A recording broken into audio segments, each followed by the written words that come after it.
Hallelujah. Praise the Lord everybody.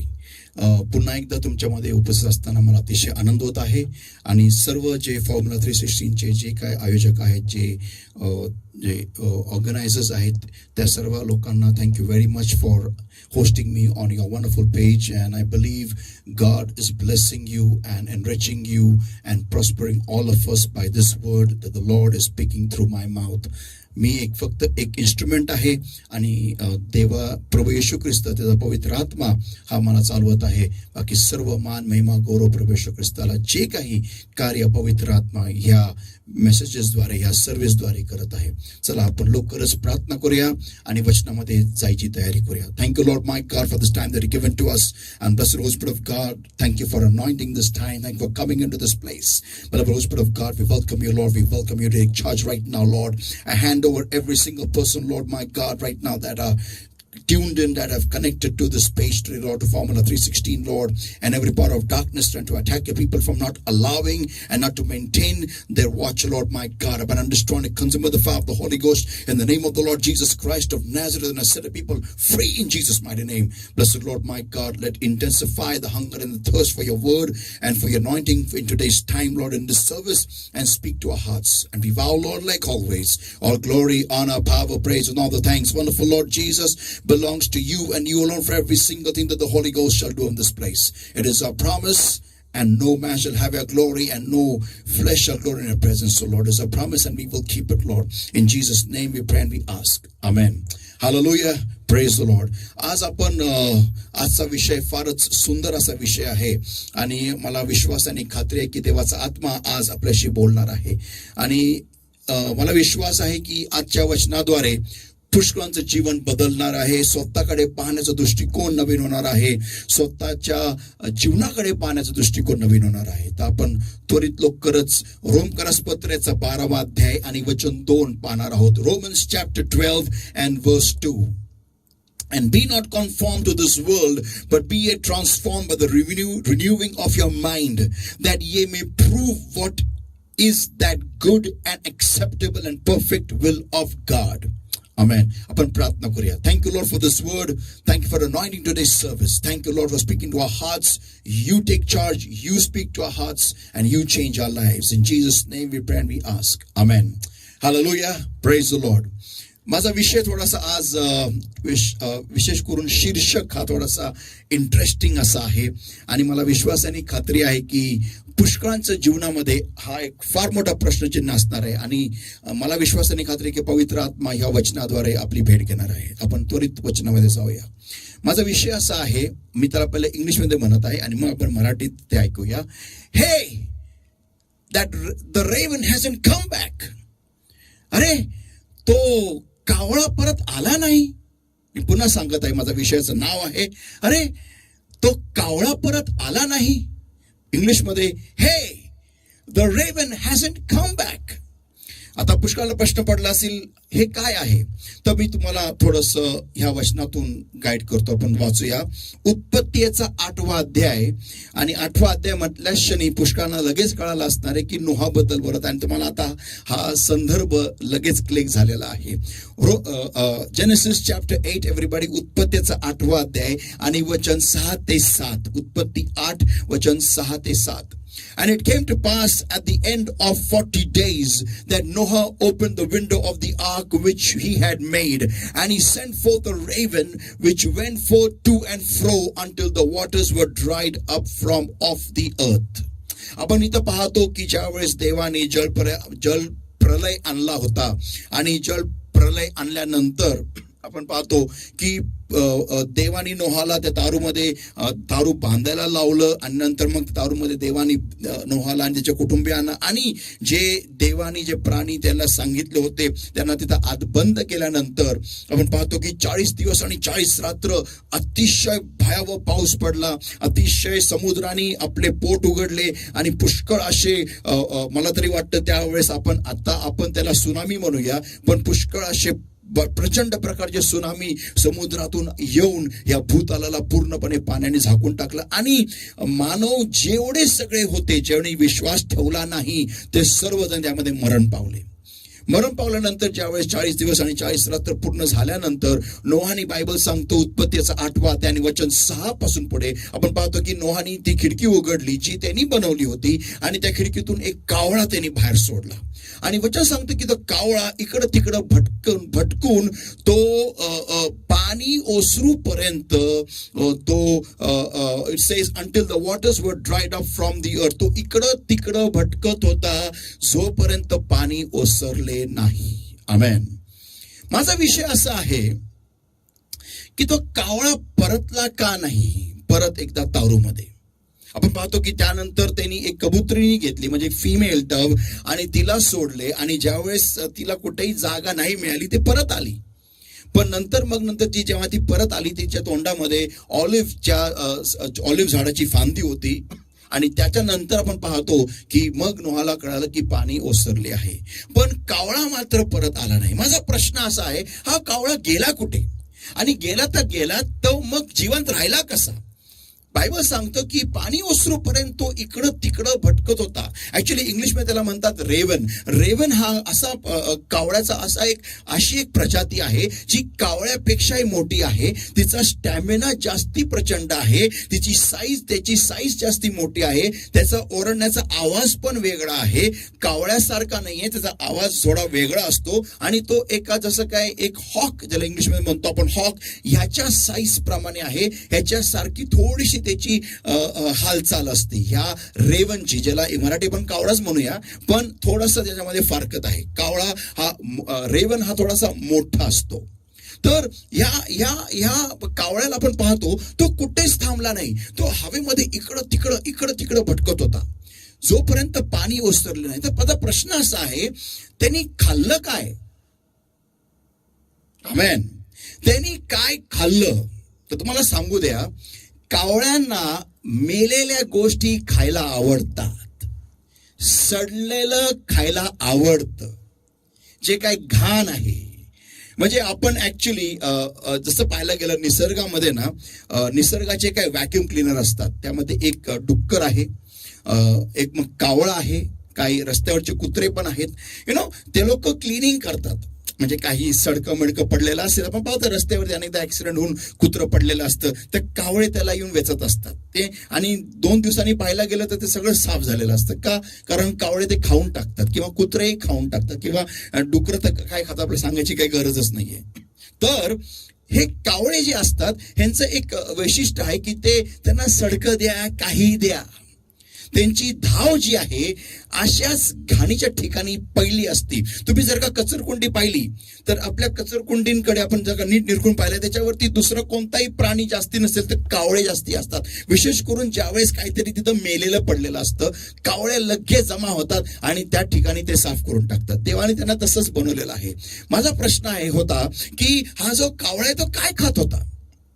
संतो आपण पाहतो की हा जेवढे सगळे लोक मेले होते त्या महापुरामध्ये, ज्या जल प्रलयामध्ये जेवढे सगळे मेले त्या सगळ्यांचे हा कावळा त्यांच्यावरती बसून एक जिथं त्याला दिसल, जिथं कुठे त्याला पाण्यावरती पण जर का बॉडी तरंगत असेल तर तो त्या पाण्यावरती बसून, त्याच्या शरीरावरती बसून त्याचं जेवण करत होता. सडलेला का होईना पण तो ते खात होता. तर माझा प्रश्न असा आहे, मी एक कावळा आहे का. किती महत्वाचा प्रश्न आहे. येशू म्हटलेल्या तारवातून ज्यावेळेस मी बाहेर निघतो एका विशिष्ट कामगिरीसाठी, म्हणजे आपण जर का आज याचं एक प्रतीक घेतलं की समजा मंडळी किंवा चर्च, आपण जर का चर्चला येशूचं तारू घेतलं आणि जर का मी चर्च सर्व्हिस झाल्यानंतर ज्यावेळेस मी माझ्या घरी परततो, ज्यावेळेस मी माझ्या कामाला जातो, माझ्या कॉलेजला जातो, माझ्या शाळेला जातो, माझ्या बिझनेस करायला जातो, माझ्या मित्रांना भेटतो, फ्रेंड सर्कलला भेटतो, कोणालाही ज्यावेळेस भेटतो त्यावेळेस मी कावळ्यासारखा वागतो का. हा प्रश्न अतिशय महत्वाचा आहे की माझ्यामध्ये कुठेतरी कावळा आहे का. संतो आपण पाहूया पॉइंट नंबर 1, आणि ते म्हणजे how will I know that. मला कसं कळेल मी कावळा आहे, माझ्यामध्ये कावळा आहे, मला कसं कळणार. Point number 1, when on our own जेव्हा आपण स्वतः एकटे असतो, काय म्हणालो मी, एकटे सोडले जातो, मग विश्वासणाऱ्यांची संगती बाजूला होते, पास्टर लोक आजूबाजूला नसतात, लीडर्स बाजूला नसतात, कोणीही आपल्याला बघायला नसतं.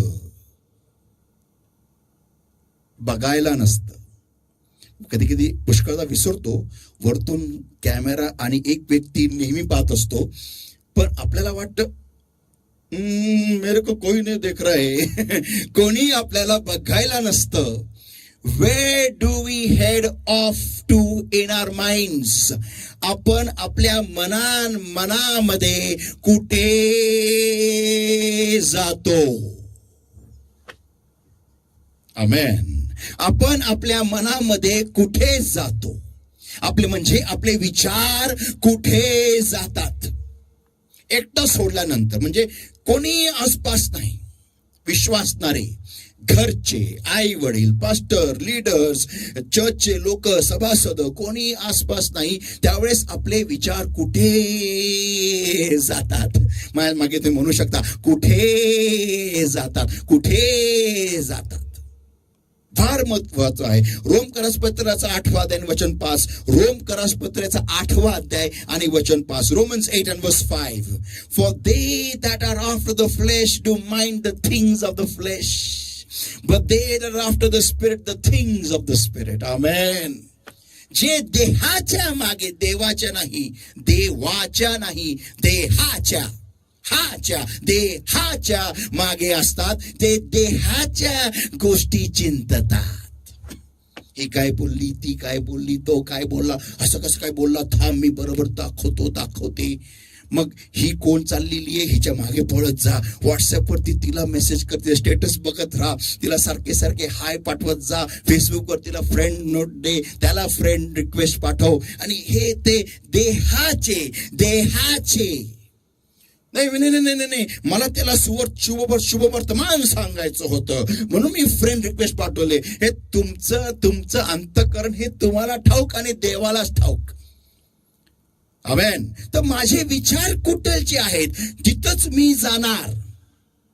मनुष्य जिकडचे विचार करतो तो तिकडच जातो.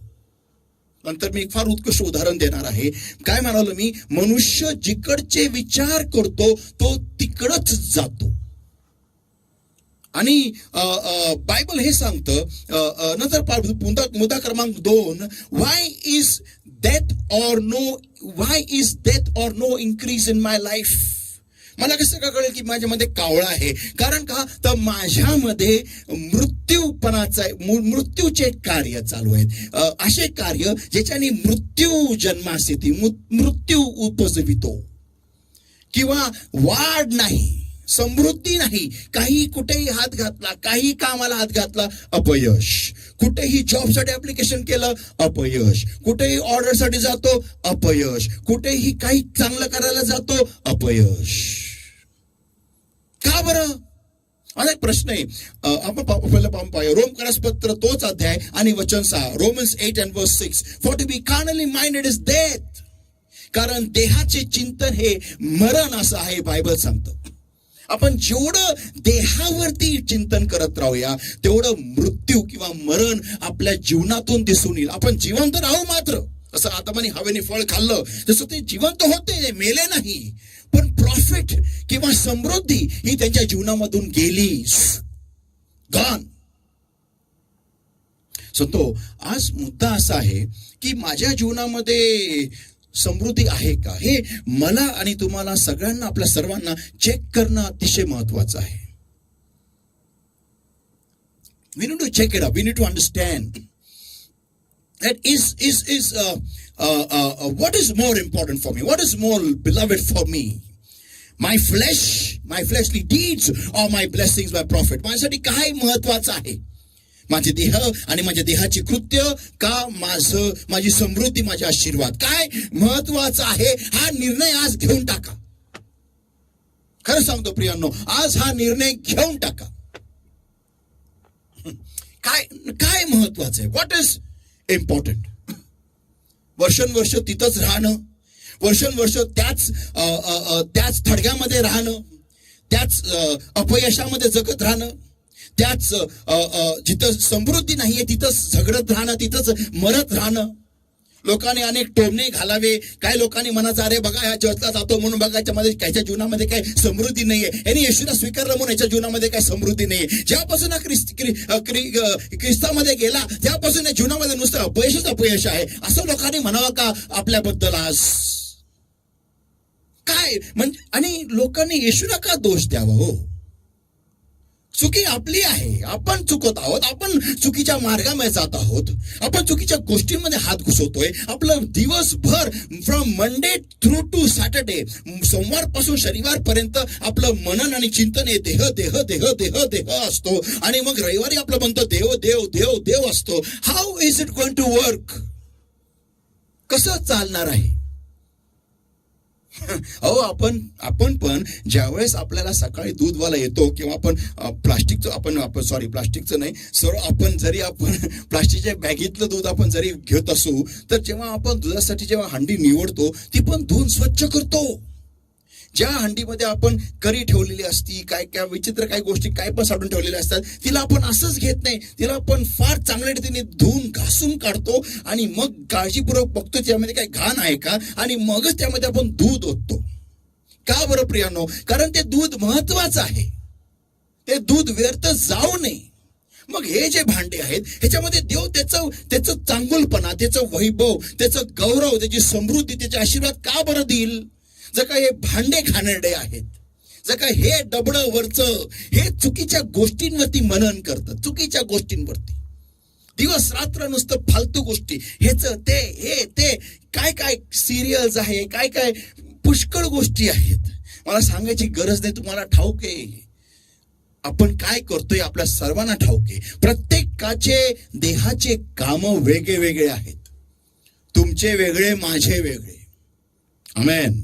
आणि मी तुम्हाला सांगतो, कोणीही परफेक्ट नाहीये. मी जर का आज उपदेश देतोय यासाठी देत नाही कारण मी परफेक्ट आहे. नाही नाही नाही, मी परफेक्ट नाहीये, मी अजिबात परफेक्ट नाहीये. मला फार चांगलं पवित्र समजू नका. येशूच्या रक्तामुळे मी पवित्र झालेलो आहे. माझा बायोडाटा काय का फार चांगला नाही, मी येशूच्या रक्ताद्वारे पवित्र झालेलो आहे, आणि मी काय परिपूर्ण नाहीये. अजूनही चुका करतो कारण मी माणूस आहे, याची जाणीव मला आहे, आणि पौलाला पण होती. आणि त्यासाठी त्यांनी 3दा येशू जवळ त्यांनी विनंती केली आणि नंतर काटा काढ येशू काढ, आणि येशू म्हणाला माझी कृपा तुला पुरेशी आहे. आमेन. संत हो, जोपर्यंत आपण बघा, तुम्ही जर का डॉक्टरकडे गेला आणि समजा तुम्हाला जर काही जखम झालेली आहे हातावरती आणि तुम्ही त्याला बँडेज लावलेलं आहे, बँडेज लावून ठेवलेलं आहे, आणि डॉक्टरकडे गेला, डॉक्टर म्हणाला हा काय झालं बाबा? नाही नाही, इथं जरा लागलंय मला. हा मग ठीक आहे, बघू. नाही, हात नकाला. हो, अरे उघडू तर नाही, मी पट्टी लावलेली आहे, हात अजिबात लावू नका त्याला. अरे पण मला बरं तू इथं आला ना, हा बाबा हात लावायचा नाही, मी हात नाही लावायचा. अरे बाबा मग इथं आला कशाला? डॉक्टरला तुम्हाला परवानगी द्यावी लागणार. तुम्ही तिथं काही हळद लावली असेल, काही लावली असेल, तात्पुरतं काहीतरी केलं असेल, मेकअप काहीतरी जॉन्सन काहीतरी 15-20 घेऊन चिपकले असतील, किंवा काही कापूस बिमून तिथे लावून टाकला असेल, तुम्हाला त्याला परवानगी द्यावी लागणार. बाबा घे, इथं जखम आहे, उघड तिला आणि त्याला साफ कर, हायड्रोजन पेरॉक्साईड होत. आणि तो डॉक्टर पण असा असतो ना निष्ठूर, तो घासून काढतो. एकदा मी एका डॉक्टरकडे गेलो होतो, मला एक जखम झाली होती, आणि तो डॉक्टर त्या जखमेला घासतय आणि बोला डॉक्टर बस झाला ना, दुखतंय मला, तुम्हाला काय मजा येते काय घासायला? तो म्हणाला बाळा, जोपर्यंत ताजं रक्त येणार नाही तोपर्यंत मी त्याला घासावं लागणार. अरे बोललो काय खाटीक आहे का कोण आहे? तो खाटीक तरी परवडला, मेलेल्या प्राण्याला कापतो किंवा पहिलं कापतो आणि मग कापत राहतो. हा माणूस जिवंताला कापतो. पण ही जोपर्यंत नवीन रक्त येत नाही, फ्रेश ब्लड, तोपर्यंत त्याच्यामध्ये हिलिंग प्रोसेस सुरू होणार नाही. तर आपण जर का कुठे आपल्या जीवनामध्ये चुका करत आहोत तर देवासमोर ते उघड्या करा. कोण देवाच्या पवित्र डोंगरावरती कोण वस्ती करील? जो आपल्या मनात खरा बोलेल. आमेन. काय असे महागुरु लोक आहेत जे स्वतःच्या मनात पण खोटं बोलतात. वाह, कमाल हो गया. So, the point is this, की देहाचं चिंतन हे मरण उपजवित. मग आम्ही विचार करतो, का बरं मला यश येत नाही? हे घरच बेकार आहे. या घरामध्येच हे काय लागले, काय त्याला म्हणतात ते, पिढा लागले. हे घरच नासक घर आहे. कोणीतरी या घरावरती लिंबू फिरवायला. अरे क्या नॉनव्हेज आहे का लिंबू फिरवायला? कोणी त्या घरावरती काहीतरी करून ठेवलेलं आहे, म्हणून मला नोकरी लागत नाही. आता त्या घराचा आणि त्या नोकरीचा काय संबंध बरं? ते घर येऊन तुझे डोळे बंद करतं का? अभ्यास करू देत नाही का तुला? ते घर येऊन तुला काय प्रमोशन घेऊ देत नाही का तुला? ते घर येऊन तुला काय मेहनत करू देत नाही का तुला? ते घर कुठे, तू कुठे?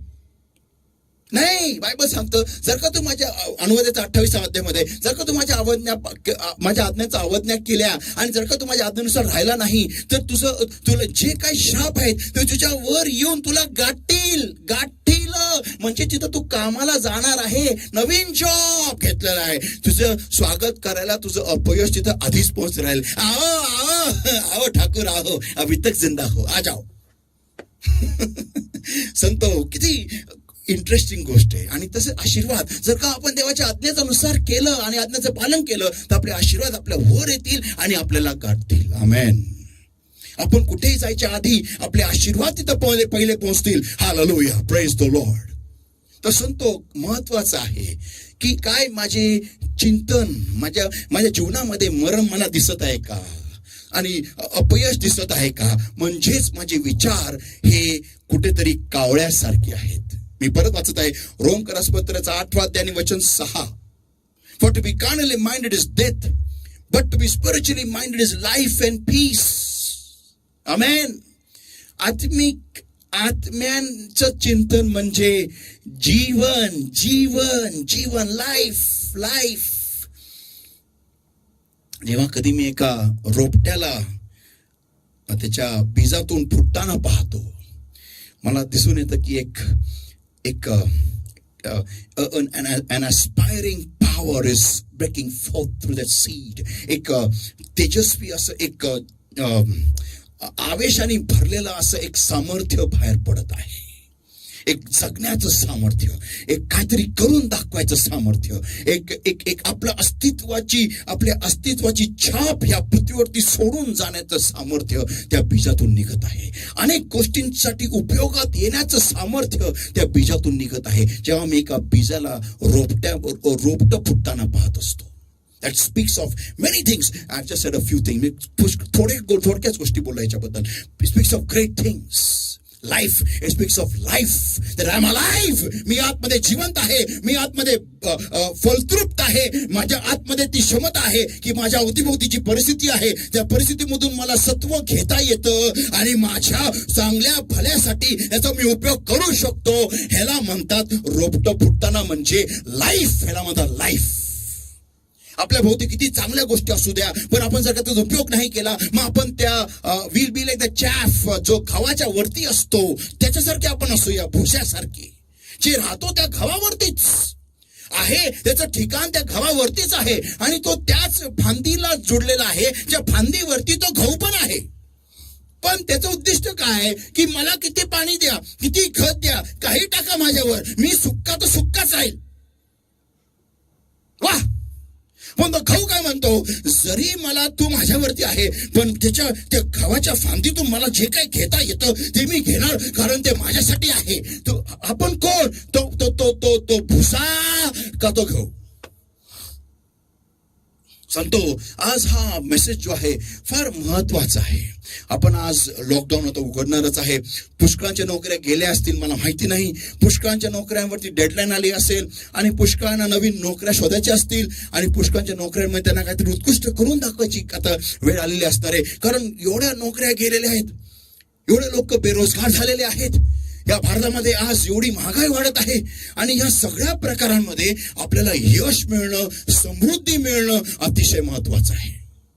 आणि त्यासाठी मला माझे विचार बदलणं, माझ्या विचारांवरती काम करणं मला गरजेचं आहे. आज दिवसभरामध्ये मी कशावरती विचार करतो, जरा आपण आज घरी बसूया शांत, हा मेसेज झाल्यानंतर, आणि नोट्स काढा की आज माझ्या डोक्यामध्ये कसले विचार असतात दिवसभर. स्वतःबरोबर खरं बोला. मी तर म्हणतो, येशू म्हटला स्वतःवर पहिले प्रेम करा. बसा, विचार करा की मी दिवसभरामध्ये कसले विचार करतो. If you love yourself you will do it. मी केलेलं आहे हे आणि अजूनही करतो. माझ्या डोक्यामध्ये दिवसभरात कसले विचार येतात, कोणाबद्दल येतात आणि काय येतात. नेक्स्ट थर्ड पॉइंट आणि मी बंद करत आहे. What is our mind feeding on. आता माझा तोच पॉइंट आहे. What is our mind feeding on. माझं मन काय खातं. काय खातं. कलसेकरास पत्र 3 अध्याय आणि वचन 1 आणि 2. If ye then be risen with Christ, seek those things which are above. Seek those things which are above, where Christ sitteth on the right hand of God. Vachan 2. Set your affection on the things above, not on the things on the earth. तुमची ओढ वरील गोष्टींवरती लावा. वरल्या गोष्टींवर जिथं ख्रिस्त तिथं विराजमान आहे, प्रभू देवाच्या राईट हँडवर. आमेन. माझं मन काय खात असतं दिवसभर. Oh come on people of God. का मी कोणाशी बोलत आहे का. आमेन. जर काही वचन तुमची भेट घेत आहे तर अंतःकरणामध्ये आमेन बोला. आणि जर का तुम्हाला वाटलं तर तिथं कमेंटमध्ये पण आमेन लिहा. आमेन. Come on. तुम्ही स्वतःवर प्रेम करता का. वाईट नका वाटून घेऊ. काय हा माणूस पास्टर आले की नुसते झापूनच काढतात. ओ मी नाही, हो मी नाही, मला नाही तुम्हाला झापायची इच्छा, अजिबात नाही. काय तुम्हाला काय वाटतं ते मी आहे. नाही हो, तो देव आहे, तुमचा बाप आहे, तुमच्यावरती प्रेम करणारा बाप आहे. आणि बाप त्याला शासन करतो ज्याच्यावरती तो प्रेम करतो. आमेन. म्हणून मी करतो का तुमच्यावर प्रेम. अहो मी तुम्हाला कधी बघितलेलं पण नाही. हो तुम्ही काळे, निळे, पिवळे का हिरवे तेही मला माहिती नाही. मला माहिती पण नाही तुमचं नाव काय. तो देवाचा आत्मा आहे जो तुमच्यावरती प्रेम करतो आणि तो तुम्हाला तयार करत आहे. येणाऱ्या संकटासाठी तयार करत आहे. आर्थिक मंदीसाठी तयार करत आहे. तुमच्या जीवनामध्ये तुम्ही अतिशय भव्य आणि श्रीमंत व्हावं आणि ती श्रीमंती तुम्ही देवाच्या राज्यामध्ये ओतावी. कोणतरी म्हणेल पास्टर मला मोह नाही या गोष्टी. अरे नका ठेवू मोह. मी तुम्हाला म्हणत नाही मोह ठेवा, पण जर का तुम्ही विश्वासामध्ये अब्राहामाचे लेकरं असाल तर त्याच्यासारखे फळं घेऊन या. म्हणजे ख्रिस्तासारखे फळं घेऊन या. आमेन. समृद्धी मिळवणं काय वाईट नाही. स्तोत्र 112 आणि वचन 1 आणि 2 सांगतं की जो देवाचं भय राखतो त्याच्या घरामध्ये श्रीमंती असते. पाळी आणि पाली आणि झुरळ नव्हे, श्रीमंती असते. वाचा Bible. Come on people of God. तुम्हाला ह्या काळा आता येणाऱ्या काही महिन्यामध्ये सुरू होणार आहे. बघा तुम्ही एवढे लोक त्या जॉबसाठी, एवढे लोकांची असं थवाचे थवा येणार आहे. तुम्ही असाल ग्रॅज्युएट पण तुमची पोस्ट मागणारा PhD असणार आहे. तुम्ही काय कराल. बॉस कंपनीचे जे मालक असतात ते ग्रॅज्युएटला व्यक्ती कशाला ठेवतील. त्यांना PhD मिळतोय त्याच जागेवरती, त्याच पगारात. मागच्या लॉकडाऊनच्या आधीची घटना तुम्हाला मी सांगतो. हवालदाराची पोस्ट होती, हवालदाराची मद्रासमध्ये. 20 लाख लोकांनी ऍप्लिकेशन पाठवली. 20 लाख. आणि एज्युकेशन क्वालिफिकेशन काय. कोण MBA, कोण डॉक्टर, PhD, कोण काय काय इंजिनियर. अरे अरे अरे अरे. त्या हवालदार, त्या इन्स्पेक्टरला पण डॉक्टरला हवालदार ठेवणं किती मुश्किल झालं असेल. पण क्वालिफिकेशन मॅटर्स. 20 लाख लोक, फक्त 200 हवालदाराचे सीट्स, 20 लाख ऍप्लिकेंट्स. ही आपली परिस्थिती आहे. तर मग संत हो, आपल्याला ह्या शर्यतीच्या अतिशय पुढे असणं गरजेचं आहे. प्रभू येशू म्हणतो जो लहान गोष्टी विश्वासू नाही त्याला मोठ्या गोष्टी कोण देणार. संत हो. आणि म्हणून प्रभू येशू म्हणतो की ह्यामध्ये जगाचे लेकरं जे आहे, जगाचे जे लोक आहेत ते देवाच्या राज्याच्या लेकरांपेक्षा हुशार आहेत. संत हो, आपल्याला आपल्या विचारांवरती आज काम करणं गरजेचं आहे. तुम्हाला मी उत्कृष्ट उदाहरण देतो आणि ते म्हणजे एक आहे लोट.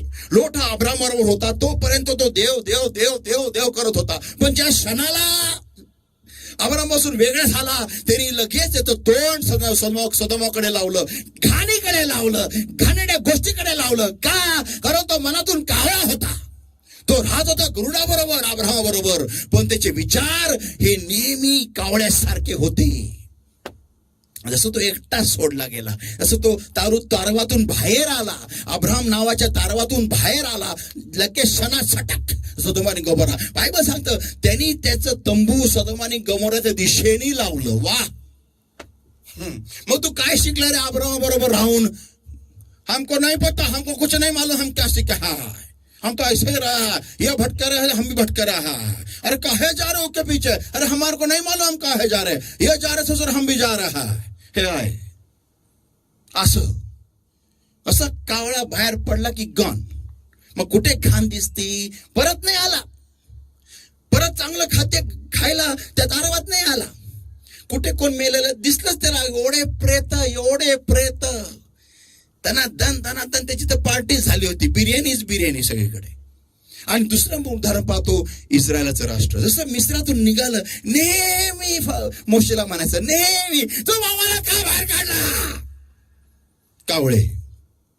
आम्ही चांगले होतो तिथं आता मिस्रामध्ये. शेवटी देवाला त्यांना मारावं लागलं. संतो आज मी जे म्हणत आहे तर मी बंद करत आहे. जर का आपण आपल्या कावळ्यागिरीतून निघालो नाही तर देवाला आपले आशीर्वाद देता येणार नाही. आपल्या पुढच्या पिढीला देव देईल पण आपल्याला देणार नाही. आपल्याला तो इथं संपून टाकेल. म्हणून माझी इच्छा नाही अशी जायचं. माझी अजिबात इच्छा नाही असं जायचं. मला माझं काम पूर्ण करून माझे सगळे आशीर्वादाचा उपभोग घेऊन जायचं आहे. कल्पना करा, म्हणजे माझी स्वतःची कंपनी आहे आणि मी त्या कंपनीमध्ये मी भरपूर मेहनत केली आणि माझे काही कावळेगिरी मी सोडली नाही. आणि देवाने काय केलं, मग देव म्हटलं हा कावळ्यातून काय गरुड होत नाहीये, हा कावळेगिरी काय सोडत नाहीये, चला उचला आता. आणला मला वरती. आणि मग सगळे विमानं जे माझी कंपनी घेईल, जहाज जे करील, मोठमोठे एम्पायर बांधेल, काय पण होईल, तर माझा मुलगा आनंद घेईल. वा. मला नाही चालणार, मला माझं विमान उडवायचंय, मला माझ्या जहाजामध्ये मलाच चालवायचं माझं जहाज. ते मुली मला, तुम्हाला येतं का? अरे टाइम थोडस स्टेअरिंग व्हील थोडं 5 मिनिटं तरी उभं राहील पण आनंद घेईल ना. मला माझ्या 5 स्टार हॉटेलमध्ये मला राहायचंय, 7 स्टार हॉटेलमध्ये मला राहायचंय, मला एन्जॉय करायचंय. जी रोल्स रॉयस मी घेईल त्यामध्ये मला बसून चालवायची गाडी. मी काय ड्रायव्हर ठेवणार नाहीये. थोडी भारी गाडी घ्यायची ड्रायव्हरने चालवायची अजिबात नाही. मी चालवणार. मला माझ्या बेन्स चालवायचे आहेत, मला माझ्या काही पण असू दे चालू, मला एन्जॉय करायचंय. देव जे काय मला देईल त्याच्यामध्ये मला आनंद घ्यायचा आणि त्यातून जे काय येईल ते देवाच्या राज्यात ओतायचंय. मला ते करायचंय. कम ऑन संतो हो. आमेन. संतो हे फार महत्वाचं आहे की ज्यावेळेस तुम्ही तरुण असता, ज्यावेळेस तुमच्यामध्ये ती पॉवर आहे, ते तुम्ही अचीव करायला शिका. Amen, amen, amen. Let it, how we'll do that? Change your mind. म्हणून रोमकरास पत्राचा 12वा अध्याय आणि वचन 2 सांगतं की जगासारखे तुम्ही होऊ नका, तर तुम्ही तुमच्या मनाच्या नवीकरणाने स्वतःचं परिवर्तन करा. आमेन. जोपर्यंत मन बदलत नाही, व्यक्ती बदलत नाही. Let us all pray, everybody. आपण प्रार्थना करूया. Thank you, Lord my God, for this time that you given to us, Lord my God. Thank you for speaking to our hearts today, Lord my God. Thank you for bringing your word from Logos into Rhema for our lives. And blessed Lord my God, I hand over every single brother and sister into holy hands. Every yoke of darkness, every bondage of the enemy that's holding upon their lives, O Lord my God. Every sickness, every infirmity, every disease, O Lord, that's holding upon them, O Lord my God. I destroy and consume with the Father, the Holy Ghost, in the name of the Lord Jesus Christ of Nazareth right now. And I command the brother of darkness, get out, come out in Jesus' mighty name. And blessed Lord my God, I bless your people, Lord my God, with healing and good health right now in Jesus' name. I bless them, Lord my God, with a changed mindset in Jesus' mighty name. Beloved Lord my God, help people, Lord my God, to be transformed from a crow into an eagle's mindset. Oh Lord, I ask in Jesus' mighty name. Touch your people, Lord my God. Just touch, oh Lord, and meet with the people in a new way, at a new level, Lord my God. And help your people, Lord, to soar up with wings as eagles with a changed mindset of an eagle, Lord. Thank you for this time, oh Lord. Thank you once again, Lord. And I bless them all with 100-fold fruit from this word and from this anointing. In Jesus' mighty name, we pray and we ask. Amen. God bless everybody. Love you all.